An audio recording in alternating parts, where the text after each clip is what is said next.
Bismillahirrahmanirrahim. Assalamualaikum warahmatullahi wabarakatuh. Di video ini kita akan menjelaskan terkait dengan salah kaprahnya masyarakat, ya, di mana selama ini masyarakat itu hanya menganggap ruqyah untuk kesurupan, ya, menganggap ruqyah itu hanya untuk gangguan jin, ya, padahal faktanya tidak demikian. Jadi saya akan membacakan hadis, ya, terkait dengan kisah seorang sahabat yang meruqyah seorang pimpinan di situ, pimpinan suatu kaum, di mana pimpinan suatu kaum itu bukan gangguan jin, tapi sedang mengalami penyakit secara jasmani, penyakit fisik. Ya, saya akan bacakan di sini. Jadi hadis ini dari Abu Sa'id Al-Khudri, ya, radhiyallahu anhu. Jadi beliau itu bercerita, ya, bahwa ada beberapa seorang sahabat, ya, ada beberapa seorang sahabat Nabi yang melakukan safar, ya. Safar itu perjalanannya. Haji melakukan perjalanan. Nah, ketika mereka melewati suatu kampung, ya, dari perkampungan Arab, jadi perjalanan itu melewati kota gitu, ya, melewati kampung orang lain gitu, ya. Lalu orang-orang kampung tersebut tidak menerima mereka, ya kan? Jadi nyampe satu kampung, ya namanya safar, ya, tapi ditolak sama orang kampung tersebut. Nah, ketika itu sikap mereka masih seperti seorang pemimpin mereka. Jadi setelah itu ada pimpinan kaum di situ, ya, menceritakan, ya, bahwa pimpinan tertingginya itu kena sengatan kalajengking, ya. Terus dari orang kampung itu bertanya kepada sahabat yang sedang melakukan perjalanan, apakah di antara kalian ada yang mempunyai obat atau seorang yang bisa meruqyah? Lalu sahabat menjawab di situ, sesungguhnya kalian tidak mau menerima kami, maka kami pun tidak akan melakukannya sehingga kalian memberikan imbalan kepada kami. Nah, jadi akhirnya jadi sama-sama ini, ya, sama-sama argumen di situ, ya. Jadi yang pertama, sahabat ditolak di kampung itu, lalu ketika kampung itu bertanya terkait dengan obat untuk pemimpinnya, maka sahabat pun juga tidak mau, ya kan? Dan mereka kalau mau dibantu minta imbalan gitu. Akhirnya mereka berjanji dan akan memberikan beberapa ekor kambing. Lalu seorang sahabat Nabi membacakan Ummul Quran, ya. Ummul Quran itu adalah ini, Al-Fatihah, ya. Dan mengumpulkan ludahnya seraya meludahkan kepada laki-laki itu hingga sembuh. Kemudian pimpinan itu sembuh, lalu diberi hadiah, ya. Beberapa ekor kambing. Nah, ini jadi orang kena sakit kalajengking, tersengat kalajengking sampai demam tinggi, panas tinggi, ya.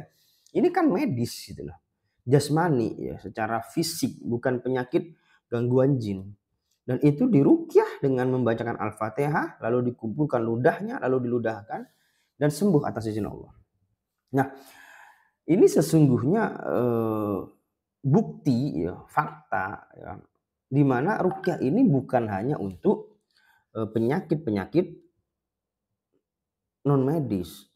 Ruqyah ini bukan hanya untuk penyakit-penyakit gangguan jin atau sihir, tapi penyakit jasmani pun, penyakit medis pun itu bisa, teman-teman semuanya, ya. Lalu dikasih hadiah beberapa ekor kambing. Namun para sahabat itu berkata, kita tidak akan mengambilnya hingga bertanya kepada Rasulullah Shallallahu Alaihi Wasallam. Jadi dikasih tuh kambing tuh, beberapa ekor kambing. Lalu tapi nggak diambil sama sahabat. Lalu dia pulanglah dulu ya untuk menanyakan ini kepada Rasulullah. Lalu diceritakanlah ya, kisahnya, ya kan. Lalu sahabat bertanya, kita meruqyah seorang pimpinan kaum dan dia sembuh dan kita ada hadiah kambing begitu. Terus bagaimana? Ya ditanyakan kepada Rasulullah. Lalu pertanyaan itu membuat Rasulullah tertawa gitu. Terus dari mana kalian tahu kalau Al-Fatihah itu ruqyah, kata Rasulullah. Bertanya kepada para sahabat. Lalu ambillah pemberian tersebut, lalu berikanlah bagian untukku. Jadi ini juga menjadi dasar ya, boleh kita mengambil upah dari ruqyah yang kita lakukan. Ya, seperti itu ya teman-teman semua ya. Jadi ruqyah itu bukan hanya untuk penyakit gangguan jin. Ruqyah itu bukan hanya untuk penyakit non medis ya, sihir atau kesurupan ya, yang dimana orang yang selama ini masih menganggap, oh kenapa saya diruqyah, saya nggak kesurupan, gitu. Seperti itu. Ruqyah ini untuk penyakit medis juga, insya Allah, bismillah seperti itu. Apapun penyakitnya. Maka dari itu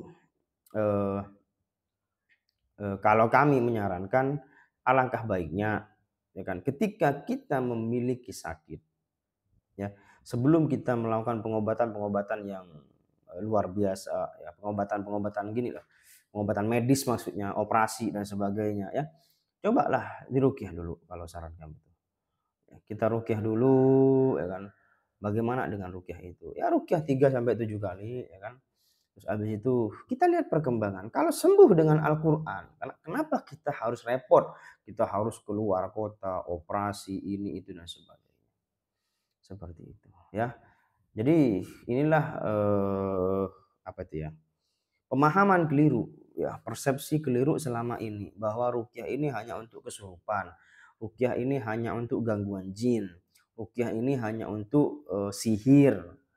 Ya kan? Tidak teman-teman semuanya. Bahkan kalau hari ini ya sampai saat ini itu Rehab Hati ini sudah membuat metode-metode ruqyah untuk kanker, jantung, autoimun.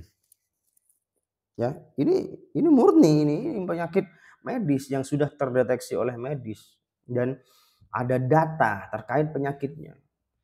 Alhamdulillah ini sudah mulai direalisasikan dan diaplikasikan ya, disembuhkan dengan ruqyah syariah. Nah, seperti itu. Tentunya di sini teman-teman semuanya kita tidak boleh menyamakan peruqyah satu dengan yang lainnya. Oh, saya sudah ruqyah di situ, ya kan. Saya sudah ruqyah 10 kali. Tapi belum sembuh ya. Kenapa saya harus ruqyah lagi? Toh sama aja peruqyah. Tidak. Ya. Peruqyah itu meskipun sama-sama syar'i, beda skill di situ. Sama seperti dokter ya kan. Dokter A, dokter B, ya kan? Dokter umum, dokter spesialis itu juga memiliki kemampuan masing-masing. Jangankan seperti itu, spesialis jantung dengan spesialis jantung ini pun juga punya skill masing-masing ya, punya kemampuan masing-masing teman-teman semuanya ya. Jadi silahkan ya, yang mempunyai keluhan terkait dengan penyakit medis ya, menurut kami silahkan, tidak ada salah kita ruqyah. Ya kan?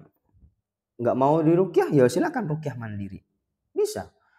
Ya kan? Untuk bimbingannya silahkan menghubungi ruqyah syar'i terdekat.